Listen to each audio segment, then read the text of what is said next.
Halo, perkenalkan nama aku Dudita Amelia, mahasiswa semester 4 Fakultas Psikologi Universitas Merdeka Malang. Kali ini aku bakal share ke kalian metode pembelajaran aku di kelas. Pernah gak sih kalian sudah mencatat materi di kelas kayak gini, sudah rapi, banyak, tapi waktu ujian kalian malah ngeblank, otak rasanya kosong, kayak gak pernah belajar gitu. Nah, itu pengalaman aku banget. Aku sering banget bikin catatan, tapi aku juga sering banget ngulang materi yang udah aku catat itu. Nah, belajarnya lebih sering sistem kebut semalam atau namanya SKS. Akibatnya pas ujian cuma ingat potongan-potongan materi aja, jadi susah buat nyambungin materi dari awal sampai akhir. Jadi catatannya tuh banyak, tapi tetap aja nggak kepake maksimal. Kalau dilihat dari sisi psikologis, pengalaman ini bisa dijelaskan lewat teori kognitif sosial Bandura. Menurut Bandura, belajar itu dipengaruhi oleh 3 hal, yaitu kognitif, perilaku, dan sosial. Nah, dalam kasus aku, ketiga ini saling berkesinambungan. Jadi, pikiran aku itu cuman percaya sistem kebut semalam itu sudah cukup.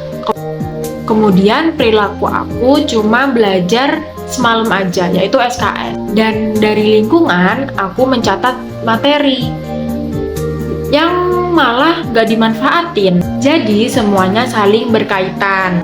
Jadi kalau dijelaskan lebih detail, kognitif memengaruhi sebuah perilaku, yaitu aku yakin sistem SKS ini cukup buat aku, dan aku melakukan sebuah perilaku, yaitu melakukan sistem SKS ini. Kemudian perilaku memengaruhi kognitif, yaitu hasil ujian yang jelek memengaruhi tingkat kepercayaan diri aku menjadi turun.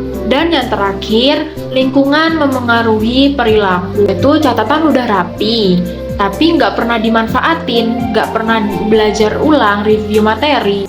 Nah, dari situ muncullah masalah self-efficacy aku jadi rendah. Aku kurang percaya diri tentang kemampuan belajar jangka panjang. Akhirnya motivasiku turun.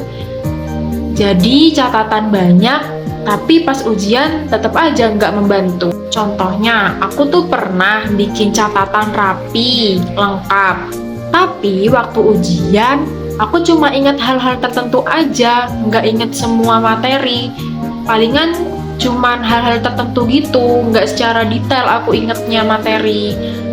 Kenapa hal itu terjadi? Karena catatan itu cuma dibuat pajangan aja, karena aku nggak pernah mereview catatan yang pernah aku catat itu. Jadi masalahnya bukan dari catatan, tapi bagaimana cara aku belajar.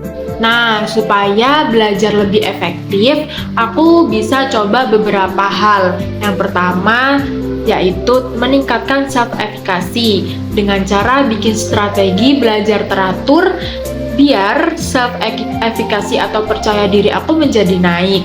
Kemudian ada distribusi praktik, yaitu belajar dengan dicicil. Jadi nggak pakai sistem SKS lagi. Jadi kalau udah kita mencatat, minggu depannya kita bisa mengulang lagi saat mau masuk mata kuliah tersebut gitu. Kemudian ada self-testing, yaitu belajar latihan soal supaya memori kita jadi kuat. Dan yang terakhir ada memanfaatkan lingkungan. Jadi kita itu kayak ikut kelompok belajar. Di sana kita bisa mendiskusikan materi kita atau catatan-catatan kita. Jadi kayak hampir sama review materi gitu.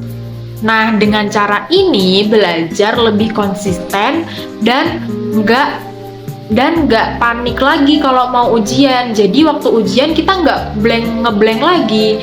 Jadi kita udah mengingat materi, udah siap dengan ujian gitu. Jadi kesimpulannya adalah permasalahanku itu bukan dari catatan, tapi dari strategi belajar. Teori Bandura nunjukin kalau kognitif, perilaku, dan sosial itu sangat memengaruhi. Kalau aku bisa ningkatin self-efficacy dan merubah cara belajar, hasilnya pasti lebih baik. Jadi catatan itu bukan sekedar tulisan saja, tapi bisa jadi penolong kalau kita memanfaatkannya dengan benar. Mungkin itu saja yang bisa aku sampaikan. Semoga kalian juga termotivasi untuk merubah strategi belajar kalian dengan baik. Aku ucapin terima kasih. Sampai jumpa.